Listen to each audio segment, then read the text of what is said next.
Assalamu alaikum dear students, I am Anjum Shafiq, your biology teacher for MD CAT, and today I am going to discuss the ultrastructure of skeletal muscle.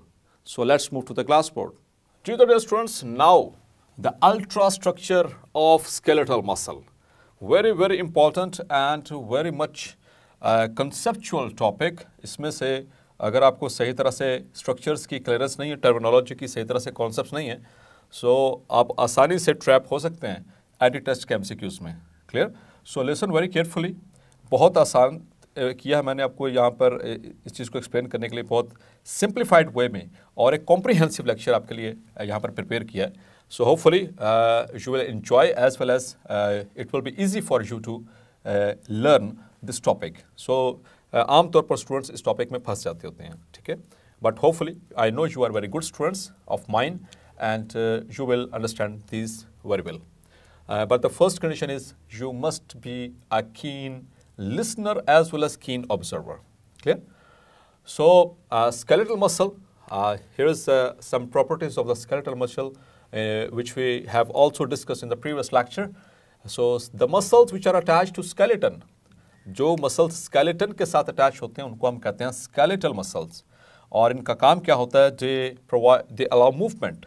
They are attached, as they are attached to the skeleton, and we have got endoskeleton having bones. So it provides, when they contract or relax, they provide us movement, like I am moving and I am speaking. Clear? And they are striated muscles. They have strips in them. We have discussed in the previous lecture, and in this lecture we are going to discuss in very detail. And they are regularly stripped. Regular strips हैं.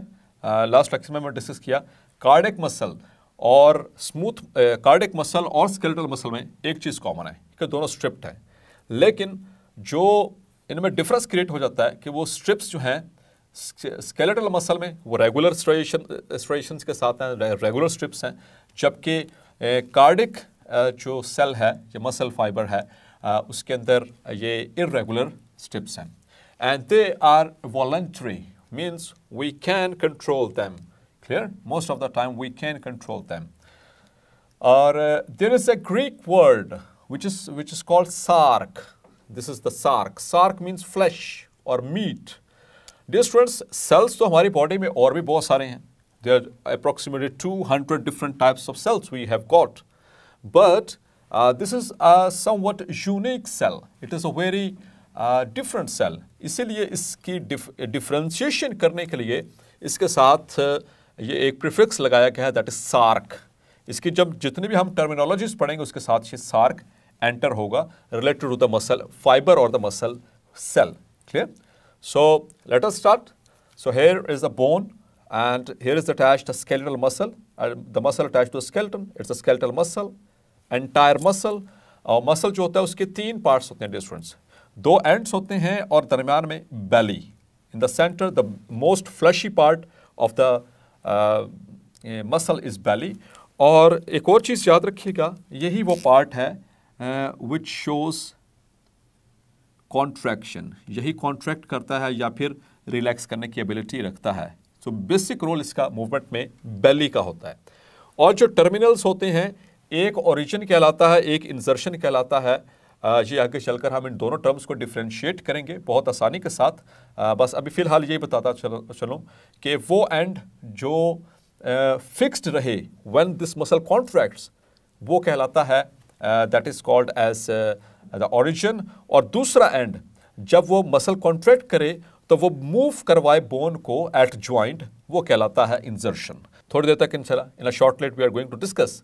और here is the ends of this muscle, they are attached to the bone with the help of a special connective tissue that is called as tendon. Clear? So ये tendon है, tendon की मदद से ये muscle attach होता है to the bone. तो dear students, ये पूरा entire muscle है, entire muscle. इसको हमने chop किया, center से chop करके, and we are going to look what it has got in its details. We are going to details. So I have chopped them. तो ये half muscle हमने chop किया हुआ है, ठीक है, यही muscle. Or you can see over here, this is a chopped skeletal muscle. This is complete muscle. This is a complete muscle. और muscle के ऊपर ये आपको जो blue color की जो line नज़र आ रही है, actually this is showing a connective tissue. एक कनेक्टिव टिश्यू है जो पूरे मसल के गिर्द अल्लाह ताला ने लपेटा हुआ है, उसे कहते हैं epimysium, that is known as epimysium. So epimysium it is a connective tissue, it is a connective tissue. Connective tissue को मैं शॉर्ट फॉर्म में लिख रहा हूं, ठीक है, CT मार्क कर लीजिए। CT means connective tissue around muscle. So जब हम मसल लेवल पे बात करेंगे तो उस पर जो एक मुकम्मल एक रैपिंग है, एंड रैपिंग है with the help of connective tissue, that is known as epimysium. अब हम इस मसल को देखते हैं तो उसमें हमें बहुत डिफरेंट उसमें ऐसे सेक्शंस नज़र आ रहे थे, जैसे आपको ये नज़र आ रहे, ये बहुत सारे ऐसे सेक्शन नज़र आ रहे होते हैं। इनमें से एक सेक्शन को हमने बाहर निकाला है। ये सेक्शंस जो हैं, जिसके जो कंपार्टमेंट्स में जो सेक्शंस मौजूद हैं या जो फ्रैक्शंस मौजूद हैं, इनको हम कहते हैं muscle bundle. They are called as muscle bundle. ये मसल बंडल, ये भी मसल बंडल, ये भी मसल बंडल, ये इसको कहते हैं मसल फेसिकल, ठीक है, ये इसको फेसिकल भी कहते हैं, फेसिकुलस भी कहते हैं, तो इसको मसल बंडल भी कहते हैं, मसल फेसिकल भी कहते हैं। इनमें से एक मसल फेसिकल हमने निकाला है, इस पूरे मसल में से एक मसल बंडल हमने निकाला है। So in order to understand what it look likes, so ये एक मसल बंडल या एक मसल फेसिकल निकाला हमने पूरे मसल में, एंटायर मसल में से। और इसमें देखिए इसके ऊपर भी मौजूद है एक ब्लू कलर की कवरिंग जो नजर आ रही है। Actually it is not true, I am just showing to you that is it is a covering, it is a separate covering. तो वो कवरिंग जो इस मसल बंडल के गिर्द रैप्ड है, it is also a connective tissue. So the connective tissue around muscle bundle, it is called पेरिमाइजियम, it is called पेरिमाइजियम। तो muscle के ऊपर जो कनेक्टिव टिश्यू एपिमाइजियम, उसके मुकम्मल मसल के ऊपर, फिर उसके मसल बंडल के अंदर बहुत सारे मसल के अंदर बहुत सारे मसल बंडल्स हैं। हर मसल बंडल के ऊपर फिर एक अलग से एक कवरिंग है, एक रैपिंग है, उसे कनेक्टिव टिश्यू की, दैट इज कॉल्ड पेरिमाइजियम। अब जब हम मसल फेसिकल या मसल बंडल को देखते हैं तो उसके अंदर फिर छोटे छोटे ये इस तरह से कंपार्टमेंट्स हैं। So these are the muscle fibres, these are muscle fibres. तो इसमें से एक मसल फाइबर को हमने बाहर निकाला है, एक मसल फाइबर को बाहर निकाला, और आप देख सकते हैं इस मसल फाइबर के ऊपर भी एक कनेक्टिव टिश्यू की लेयर है। This is called as endomysium. So it is the connective tissue around each muscle cell और muscle fibre, that is called as endomysium. Epimysium जो पूरे मसल के ऊपर, पेरिमाइजियम जो उसके छोटे फ्रैक्शन यानी कि मसल बंडल के ऊपर। मसल बंडल किससे मिलकर बना हुआ है? मसल फाइबर से। मसल फाइबर के ऊपर फिर एक कनेक्टिव टिश्यू की रैपिंग है। ये कनेक्टिव टिश्यू की रैपिंग ये इसकी प्लाज्मा मेम्ब्रेन के ऊपर है, प्लाज्मा मेम्ब्रेन इसकी अलग से है, ठीक है, उसके ऊपर ये मौजूद है। So this is called as endomysium. Clear? तो यहाँ पर आप दे सकते हैं, so this is a muscle fibre. Muscle fibre को ही कहते हैं मसल सेल। और dear students, muscle fibre it is a huge cell, ये मैक्रोस्कोपिक सेल है, बहुत बड़ा सेल है, which can be seen with the help of naked eye.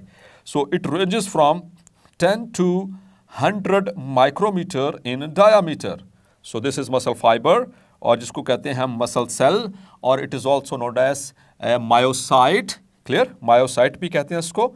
So it's diameter ranges between 10 to 100 micrometer in diameter. Mark it for MCQ. Clear? अब जब हम muscle fibre को देखते हैं तो उसके अंदर भी छोटे छोटे यूनिट्स मौजूद हैं, वो कहलाते हैं मायोफाइब्रिल्स। उनमें से एक मायोफाइब्रिल को हमने बाहर निकाला है, एक मायोफाइब्रिल को बाहर निकाला है। Here it is.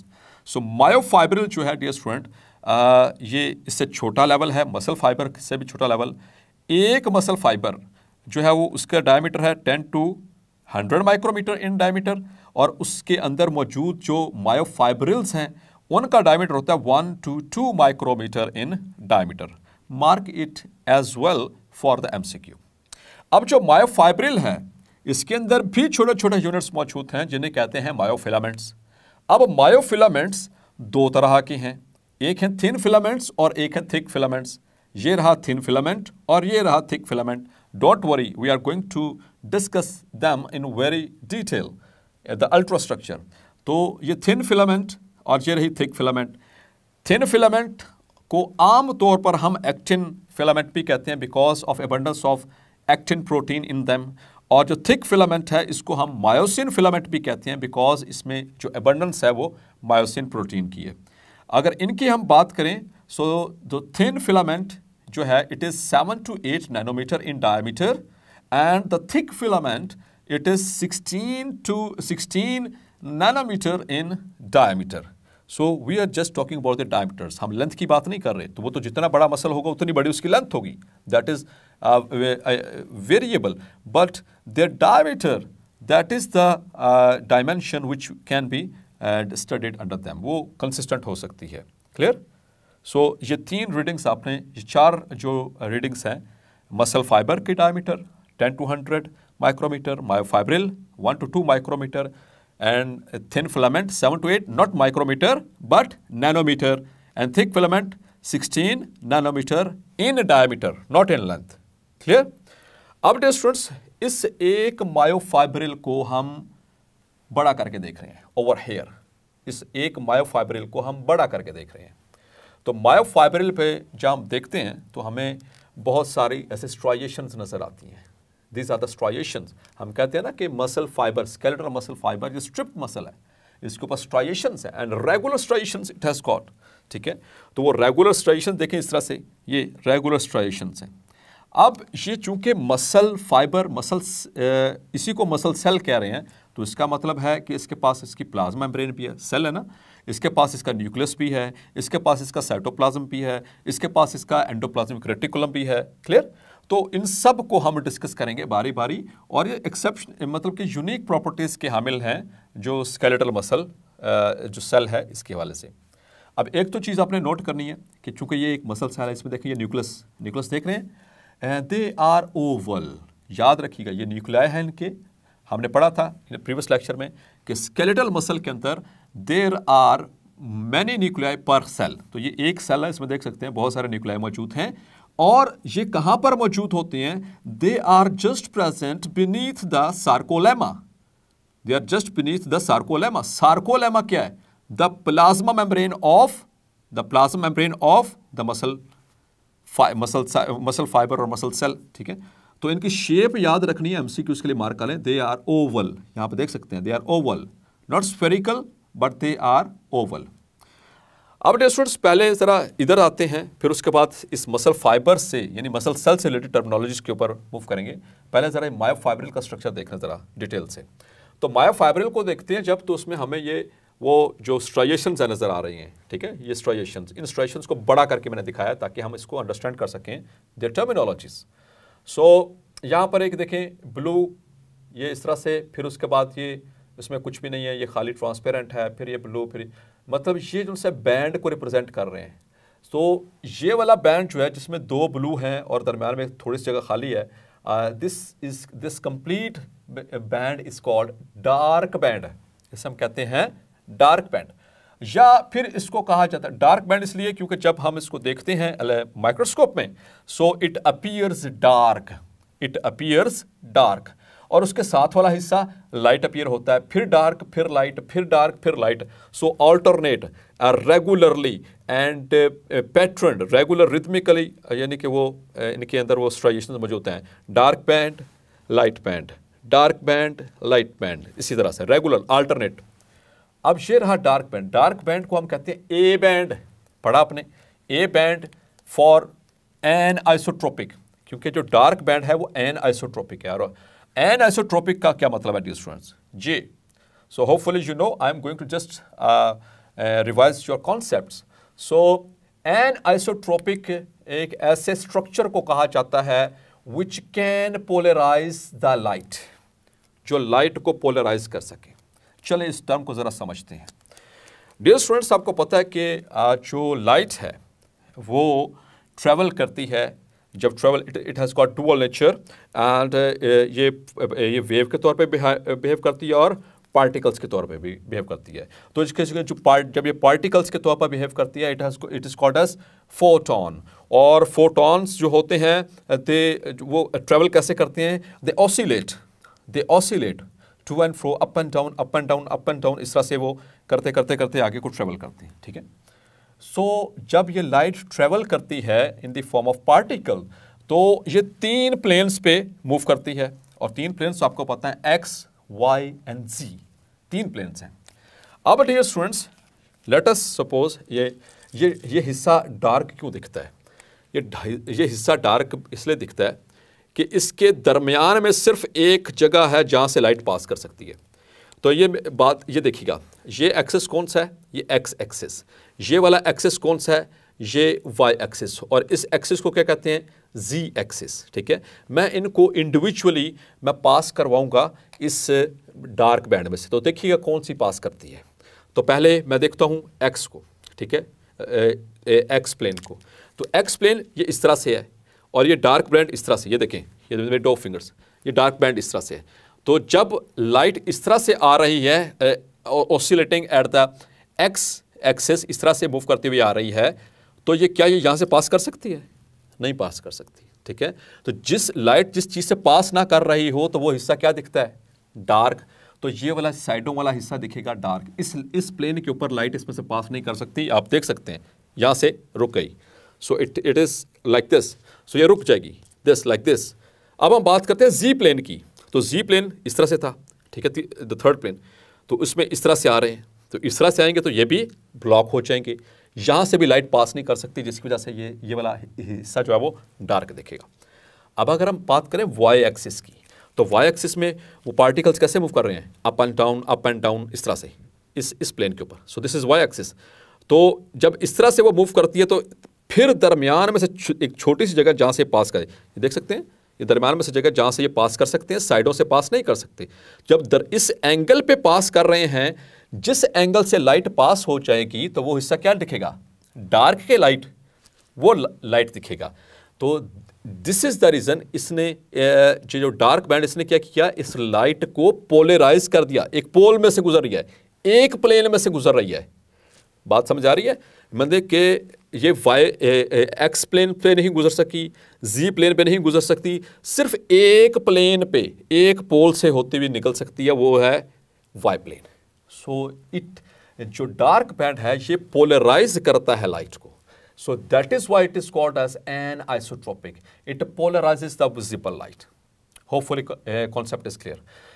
अब डियर स्टूडेंट्स, जब ये दरमियान में से इस एंगल से ये पास कर गई, तो दरमियान वाला हिस्सा क्या दिखेगा? रोशन। साइडों वाला हिस्सा क्या दिखेगा? डार्क। इसलिए हम इसको कहते हैं डार्क बैंड। और ए बैंड, ए कहां से डिराइव किया? एन आइसोट्रोपिक है। एन आइसोट्रोपिक का मतलब क्या है? Which polarises the light. Is that clear? चलें, अब ये जो सा दरमियान में जो लाइट वाला पोर्शन है, इतना सा, साइडों पे डार्क, डार्क, दरमियान में लाइट, इस जोन, इसे कहते हैं H zone. This is called as H zone. H stands for हीले। हीले मीन्स ब्राइट, रोशन। तो सिर्फ इस प्लेन के ऊपर से लाइट पास की थी, इसलिए दरमियान से ये वाला हिस्सा रोशन दिखाई देता है, बाकी साइडों से डार्क दिखाई देता है। इस वजह से हम इसे कहते हैं डार्क बैंड। क्लियर? अब ये जो एच जोन है, इसके इटसेल्फ दरमियान में एक लाइन बाइसेक्ट कर रही है, बिल्कुल सेंटर से एक लाइन इसको बाइसेक्ट कर रही है। ये उनसे ग्रीन कलर की लाइन आ रही है, एच जोन में से एक लाइन सेंटर से बाइसेक्ट कर रही है, इसको हम कह रहे हैं M line. So M stands for mid line, mid line, ठीक है, इसके मिड से पास कर रही है। So you can see over here. So ये डार्क बैंड का कॉन्सेप्ट क्लियर हुआ। अब आते हैं इसके बिल्कुल साथ क्या पड़ा हुआ है? Light band. सो फिर डार्क, फिर उसके बाद लाइट। लाइट बैंड को कहते हैं आई बैंड, और आई है फ्रॉम आइसोट्रोपिक, और ये लाइट को पोलराइज नहीं कर सकता। मतलब इस हिस्से से जब ये लाइट गुजरेगी तो कोई एक पोल नहीं बनेगा, बल्कि ये एक्स एक्सिस से भी गुजर गई लाइट, और वाई एक्सिस से भी गुजर गई, और जी एक्सिस से भी गुजर गई, तो दरम्यान में कोई रुकावट नहीं बनी। तो लाइट गुजरेगी तो वो सारा हिस्सा क्या दिखेगा? ब्राइट ही दिखेगा। इसलिए उसे कहते हैं light band. Is that clear? So ये लाइट को पोलराइज नहीं करता, ये सिंपल हर प्लेन से गुजर जाता है। और डियर स्टूडेंट्स, अब इसके दरमियान में भी ये लाइट बैंड, डार्क बैंड, फिर ये लाइट बैंड। जिस तरह से डार्क बैंड में एच जोन के दरमियान से लाइन बाइसेक्ट कर रही थी, एम लाइन, इसी तरह से हर लाइट बैंड के दरमियान से भी एक लाइन बाइसेक्ट करती है, इसे कहते हैं जी लाइन। एक ये जी लाइन है, एक ये जी लाइन है। जी क्यों कहा गया इसको? इट मीन्स ज्विशन, और ज्विशन का मतलब होता है बिटवीन, ज्विशन का भी मतलब होता है between. So the line passing between the light band is called Z line. अब डियर स्टूडेंट्स, जी लाइन और एक ये जी लाइन, दो कंसेक्टिव जी लाइंस के दरमियान का जो फासला होता है in a myofibril, it is called as sarcomere. तो ये प्रीफिक्स आ गया सार्क, सार्क मीन्स फ्लैश। ये खास किस्म की अपीयरेंस है जो किसी और सेल में नहीं होती है, ठीक है। तो ये आप क्या हो गया, sarc means flesh, sarcomere, mere means unit. ये सबसे छोटा कंट्रैक्टाइल यूनिट है, it's the smallest contractile unit of the myofibril. Clear. और इसको हम डिफाइन किस तरह से करते हैं, the section of myofibril between two consecutive Z lines. Clear. So ये अब ये जो जी लाइन है इसके साथ अटैच्ड हैं थिन फिलामेंट्स, ये वाली थिन फिलामेंट्स, और जो एम लाइन है इसके साथ अटैच हैं थिक फिलामेंट्स। ये थिक फिलामेंट्स एम लाइन के साथ और ये जी लाइन इसके साथ थिन फिलामेंट्स अटैच्ड हैं। और जब ये कॉन्ट्रैक्शन होगी, जाके मैं आपको मैकेनिज्म समझाऊंगा, तो यही हम देखेंगे कि जो थिन फिलामेंट्स हैं ये स्लाइड पास्ट करती हैं ओवर द थिक फिलामेंट्स और मसल कॉन्ट्रैक्ट होता है। क्लियर। सो होपफुली ये आपको सारा क्लियर हो गया। अब आते हैं इनकी दूसरी टर्मिनोलॉजी से, which is related to the muscle cell. अब मसल सेल के अतबार, एक तो आपने देख लिया वो सार्क, सार्कोमेयर, वो इसी से रिलेटेड था। एक है सार्कोलेमा, इसके ऊपर मेम्ब्रेन, ये देखिए ये मसल फाइबर सेल है, ठीक है, मसल फाइबर और मसल सेल। तो ये ऊपर इसके क्या मौजूद है, ब्लू वाली, दैट इज एंडोमाइजियम। एंडोमाइजियम के नीचे क्या है, ये दिस इज द सार्कोलेमा, यानी कि it is the plasma membrane of skeletal muscle fibre, उसे कहते हैं प्लाज्मा लेमा। तो इसमें कौन सी खास बात है, वो तो हर सेल के पास प्लाज्मा मेम्ब्रेन होती है। नहीं डियर स्टूडेंट्स, इसके पास खास बात है, और वो खास बात क्या है आगे चलकर हम उसको देखते भी हैं। It has got T system, ये खास किस्म की मेम्ब्रेन है जो कि अल्लाह ताला ने इनको दी है मसल फाइबर्स को, मसल सेल्स को, कि इनके अंदर एक टी सिस्टम है, ठीक है, जो ट्रांसवर्स ट्यूब्यूल्स हैं। There are thousands of transverse tubules which are passing at the transverse section, ठीक है, उसके में से पास कर रही हैं। वो आगे चलकर उसके डायग्राम में भी दिखाता हूँ। अब इसका साइटोप्लाज्म भी है, सेल है तो साइटोप्लाज्म, ये ऊपर प्लाज्मा मेम्ब्रेन, प्लाज्मा मेम्ब्रेन क्या कहती है, सार्कोलेमा। डिफरेंट क्यों है, सार्क देखें यहाँ पे वर्ड आ गया ना, सार्क, सार्कोलेमा। और इसका जो साइटोप्लाज्म है उसे कहते हैं सार्कोप्लाज्म, सार्क। ये तो फिर अनोखी क्या बात है, बाकी सेल के पास भी तो साइटोप्लाज्म है।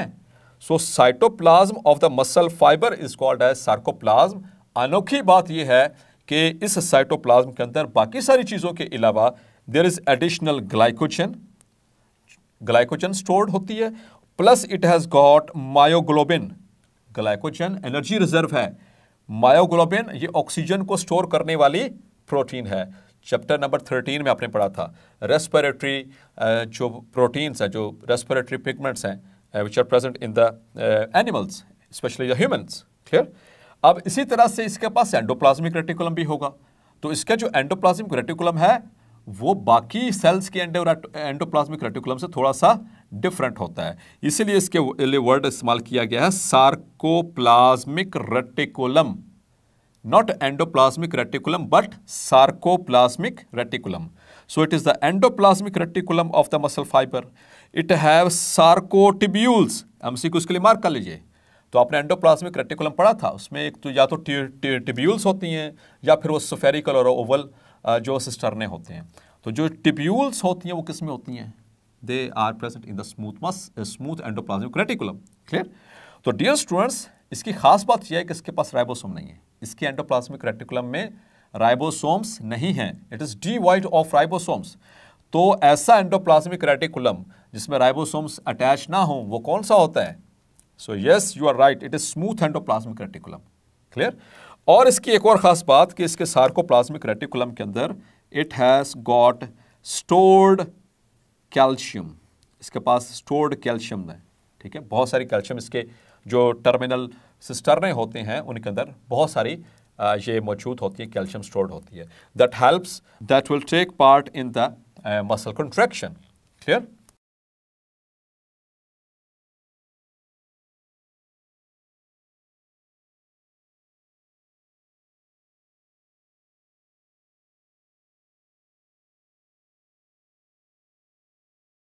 Now dear students, the ultrastructure of myofilaments. The thick filament and the thin filament. दोबारा से एक दफ़ा जहन में रख लीजिए, थिक फिलामेंट जो होती है it is about 16 nanometre in diameter, while the thin filament it is 7 to 8 nanometer in diameter. Clear? अब अल्ट्रा स्ट्रक्चर मतलब कि जो सबसे लीस्ट लेवल पे हम बात करेंगे, अब सबसे आखिरी लेवल पे।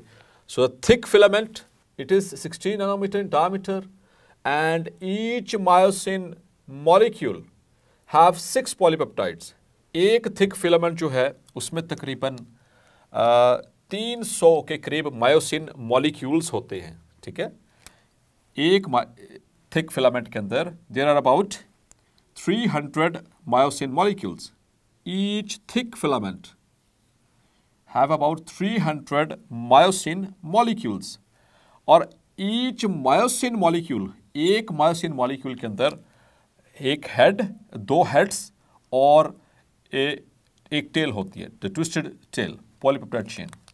अब इसको हम अगर प्रोटीन के हवाले से डिवाइड करें इन पॉलीपेप्टाइड्स को, तो there are 6 polypeptides in each myosin molecule. एक मायोसिन के मॉलिक्यूल में 6 पॉलीपेप्टाइड चेन्स होती हैं, 2 हैवी और 4 light chains, 4 light chains. Clear? जो 2 हैवी हैं they are arranged in the form of a tail. ये देखिए, ये ट्विस्टेड टेल, 2 पॉलीपेप्टाइड चेन है यहाँ पर हॉली, और ये इसका ग्लोबुलर हेड, ठीक है। ग्लोबुलर हेड और टेल ये basically they are formed of the heavy chains, और दरमियान में देखें ये पिंक कलर की 2 और 2 जो है ये ऑरेंज कलर की, these are the light chains. So they are 4 in number, 1 2 3 4, while the polypeptide chain which is heavy it is there 2 in number। ये इस तरह से अरेंज होती है। तो ये एक मायोसिन मॉलिक्यूल है, दिस इज 1 मायोसिन मॉलिक्यूल। अब डियर स्टूडेंट्स, जो मायोसिन मॉलिक्यूल के अंदर ये इतना पोर्शन टेल कहलाता है, ठीक है। ये ऊपर जो 2 ग्लोबुलर हेड्स हैं इनको क्रॉस ब्रिजेस भी कहते हैं, because these are the heads which are used to attach on to the thin filament. Clear? एक और चीज यहां पर आपने याद रखनी है, अराउंड ईच मायोसिन फिलामेंट, क्योंकि ये मायोसिन से मिलकर बनी हुई है, ये जैसे मायोसिन, सो इस वजह से हम थिक फिलामेंट को दूसरे तरीके से क्या कहते हैं, we can also say it as the myosin filament. So each myosin filament it is surrounded by 6 thin filaments. Each myosin filament और thick filament it is surrounded by 6 actin filaments, जिसको हम कहते हैं थिन फिलामेंट्स। डियर स्टूडेंट्स, ये एक 6 का figure ये याद रखना है, ये दरमियान में ये एक थिक फिलामेंट और इसके इर्द गिर्द 1 2 3 4 5 एंड 6 ये थिन फिलामेंट्स। इस तरह से अरेंजमेंट अल्लाह ताला ने की है, दरमियान में एक थिक और उसकी साइडों पर 6 थिन फिलामेंट्स हैं। और एक मायोसिन मॉलिक्यूल के अंदर 6 पॉलीपेप्टाइड चेन्स, 2 लाइट और 2 हैवी और 4 लाइट चेन्स, और इसके अलावा एक थिक फिलामेंट के अंदर 300 मायोसिन मॉलिक्यूल्स। इसका मतलब I am just going to draw over here, here is a thick filament having twisted polypeptide chains,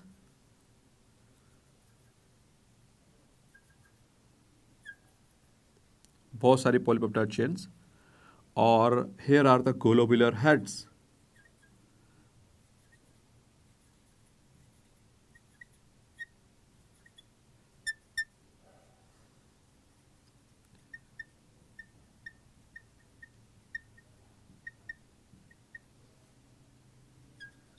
यहाँ पर ऑल अराउंड मौजूद हैं, ऊपर नीचे नहीं है, बल्कि ये थिक फिलामेंट है तो इसके ऑल अराउंड ये ग्लोबुलर हेड्स इस तरह से अल्लाह ताला ने अरेंजमेंट की है, क्योंकि इसकी चारों तरफ मौजूद हैं, it all around there are present.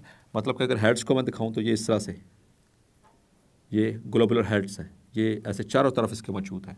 So this is a single thick filament, this is a thick filament और इसमें देख सकते हैं बहुत सारे ये ग्लोबुलर हेड्स हैं, दीज आर क्रॉस ब्रिजेस और globular heads because of their shapes, globular shape, or each thick filament it has got 300 myosin molecules. Okay, और ये एक myosin molecule having 6 polypeptide chains. Clear? अब आते हैं थिन फिलामेंट की जानिब। तो थिन फिलामेंट की ये मैंने पहले डिस्ट्रीब्यूशन की है, here is the distribution of thin filament, फिर उसके बाद उसका स्ट्रक्चर वहां पर डिस्कस किया मैंने। the thin filament, so thin filament के अंदर ये 3 बेसिक कंपोनेंट्स हैं। एक्टिन प्रोटीन, ये 2 पॉलीपेप्टाइड चेन्स हैं और मेजर यही हैं। और ये 2 एक्टिन की जो पॉलीपेप्टाइड चेन्स हैं, इनमें 2 तरह की एक्टिन है, एक है जी एक्टिन और दूसरी एफ एक्टिन। जी एक्टिन ये basically it is the site where the active sites are present। ये वो वाली मायोसिन होगी जो कि ग्लोबुलर शेप किडनी शेप्ड होगी और उसके ऊपर एक्टिव साइट है जिसके ऊपर जाकर के क्रॉस ब्रिज ने अटैच होना, यानी इस ग्लोबुलर हेड ने अटैच होना है। और जो जी एक्टिन है ये इसके मोनोमर्स आपस में मिलकर के बनाते हैं एक फाइब्रस एक्टिन, उसे कहते हैं एफ एक्टिन। मैं वहाँ पर आपसे डिस्कस करता हूँ। तो पहले याद रखें 2 पॉलीपेप्टाइड चेन्स हैं एक्टिन की, और फिर उसके बाद ट्रोपोमायोसिन, ये 2 पॉलीपेप्टाइड चेन्स हैं, जैसे रस्सी की मानद होती हैं जो कि एक्टिव साइट्स को, एक्टिन के ऊपर जो एक्टिव साइट्स हैं उसको कवर कर देती हैं, छुपा देती हैं, ताकि इन अ रिलैक्स्ड कंडीशन वहाँ पर जो मायोसिन के हेड हैं वो अटैच ना हो सकें। और तीसरा स्ट्रक्चर इसमें होता है ट्रोपोनिन। सो इसको ट्रोपोनिन कॉम्प्लेक्स कहते हैं, more precisely it is called as troponin complex. Complex in the sense इसके में 3 पॉलीपेप्टाइड्स हैं, इट हैज गॉट 3 पॉलीपेप्टाइड्स। वो 3 पॉलीपेप्टाइड्स कौन सी हैं? 3 पॉलीपेप्टाइड्स। एक कहलाती है ट्रोपोनिन आई और it is called as troponin inhibitory, I for inhibitory. दूसरी troponin T, it is for the troponin attached to tropomyosin, and TNC for calcium. Clear? It is waiting for the calcium, और relax condition में ये खाली होते हैं, इस पर कोई कैल्शियम नहीं होते। अब आइए इसको यहाँ से डायग्राम से समझते हैं। तो ये देखें 2 बड़ी बड़ी आपको जो चेन्स नज़र आ रही हैं ऐसे ट्विस्टेड अराउंड ईच अदर, ये जो ग्रीन कलर की ये वाली, so these are the actin. ठीक है, ये एक्टिन की 2 पॉलीपेप्टाइड चेन्स हैं और ऐसे लगता है जैसे मोतियों की तरह हैं। याद रखिएगा MCQ, द ट्विस्टेड ये 2 एफ जो एक्टिन जो पॉलीपेप्टाइड्स है, the actin polypeptides, they are twisted like double strand of pearls. बहुत इंपॉर्टेंट MCQ, बहुत इंपॉर्टेंट MCQ। डबल स्ट्रैंड, क्योंकि 2 पॉलीपेप्टाइड्स हैं तो ऐसे लगता है जैसे 2 मोतियों की जो लड़ियाँ हैं वो आपस में ऐसे ट्विस्टेड है। ठीक है, इस तरह से लगता है ना। सो ये एक ये और इसके एक ऊपर twisted like double strand of pearls. ठीक है, ये एक्टिन की वजह से ये 2 स्ट्रैंड्स। और उसके ऊपर देखें ये आपको जो से यहाँ पर पिंक कलर में दिखाई दे रही है, दिस इज द ट्रोपोमायोसिन। अब ट्रोपोमायोसिन क्या करती है? It blocks the G actin in relaxed muscle condition. जब मसल्स रिलैक्स्ड हैं तो इसको छुपा के रखेगी, उसकी एक्टिव साइट को, जी एक्टिन को छुपा के रखेगी। क्यों? क्योंकि उसके ऊपर जैसे वो एक्सपोज होता है तो मसल वहाँ पर आकर वो जो सा मायोसिन का हेड है फ़ौरन ठक करके उसके ऊपर लगेगा, लेकिन रिलैक्स कंडीशन में उसको छुपाया जाता है। और उसके बाद ये देखें, this is the troponin complex. ये 3 पॉलीपेप्टाइड्स हैं। इसमें ये एक ये वाली है, देख सकते हैं, ये किसके साथ अटैच है? ये पिंक वाली के साथ। पिंक वाली कौन सी है? ट्रोपोमायोसिन। इसीलिए इसे कहते हैं TNT, it binds to tropomyosin, इसलिए इसे कहते हैं ट्रोपोमायोसिन से TN for troponin and T for tropomyosin. और ये देखें ये किसके साथ, वो ग्रीन कलर के साथ अटैच है, वो नीचे ग्रीन कलर वाली कौन सी फिलामेंट है, दैट इज एक्टिन फिलामेंट।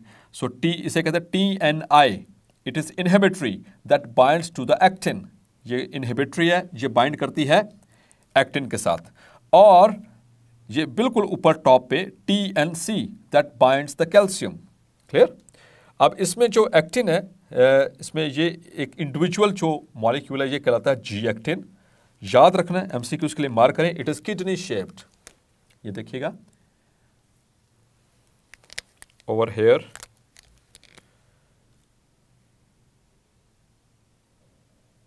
इसके ऊपर ये साइट है जो इसकी एक्टिव साइट है, ठीक है।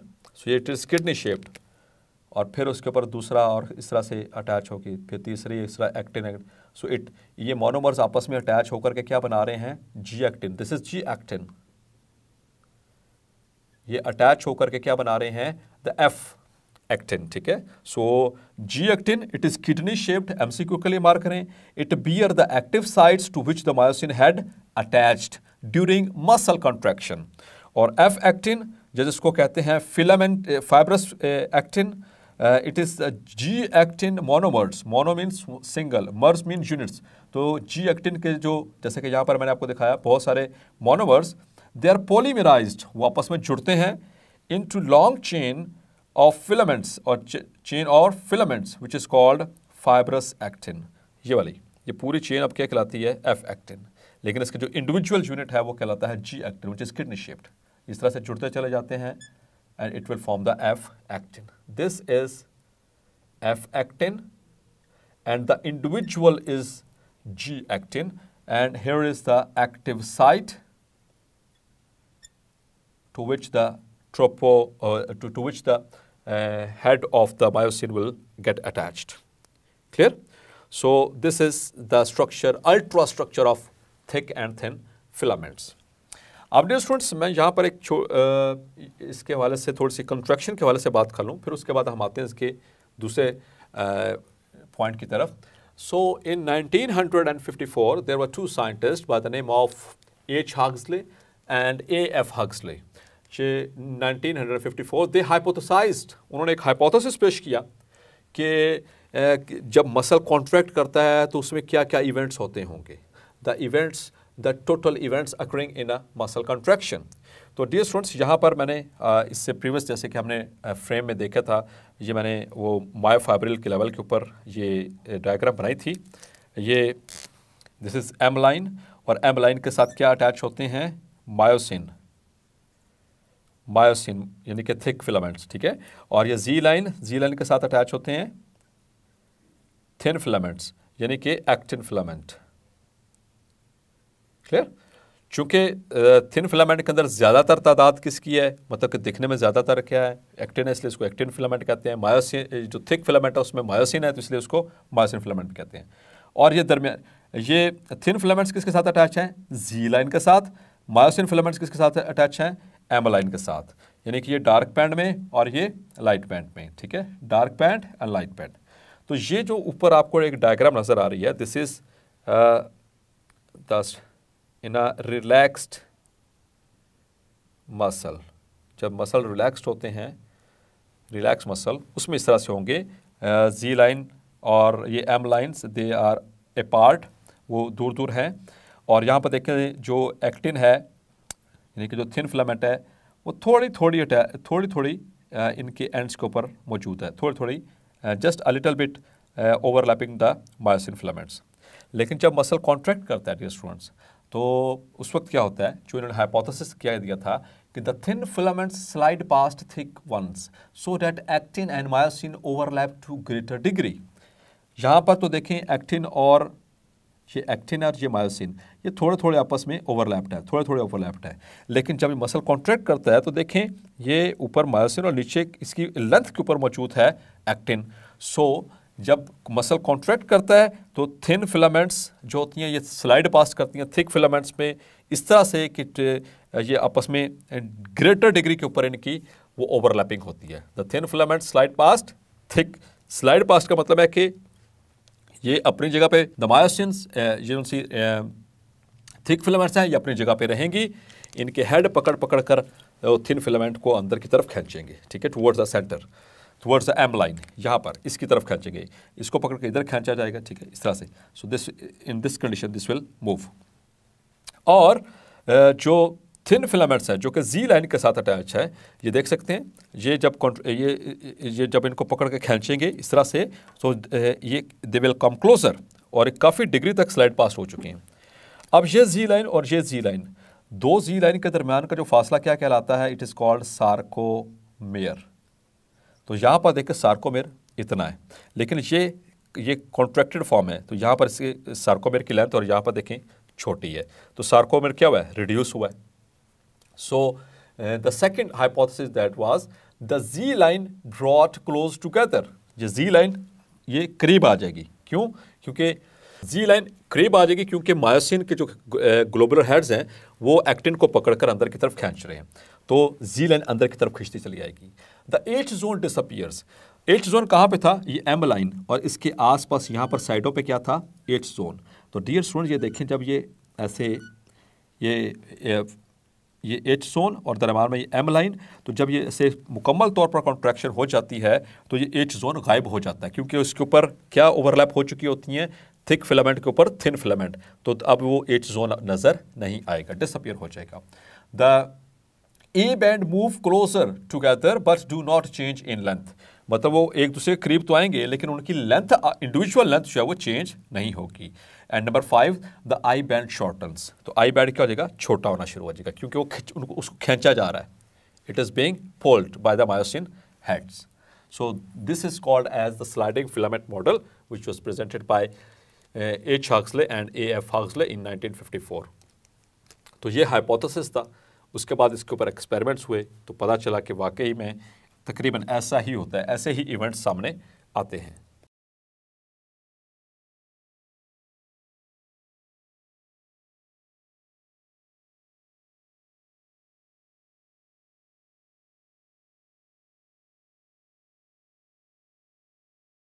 जी तो dear students, let's have a quick quiz for today's lecture.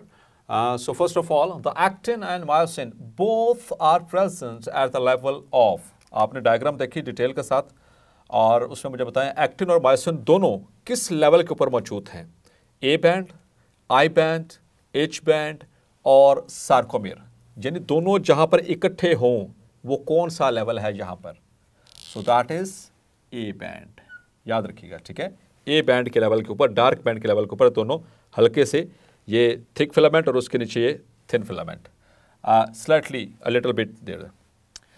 Each thick filament consists of dash myosin molecules. So the answer is 300. The nuclei of skeletal muscle fiber are dash in shape. So they are spherical, oval, lobed or triangular. Answer is oval. The diameter of thick filament is, thick filament means the myosin filament की यहाँ पर बात हो रही है, its diameter is 16 nanometers. The sliding filament model was presented by A.F. Huxley and H. Huxley in dash. So they presented in 1954. The G-actin of actin filaments are dash shaped, heart, lungs, kidney or liver. So they are kidney shaped. Which one of the following is not related to troponin complex? TNI, TNG, TNT, and TNC. So I for inhibitory, T for tropomyosin, C for calcium, and this is nothing.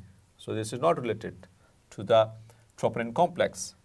So the connective tissue present over each fascicle is called epimysium, perimysium, entomysium, or periosteum. So it is perimysium.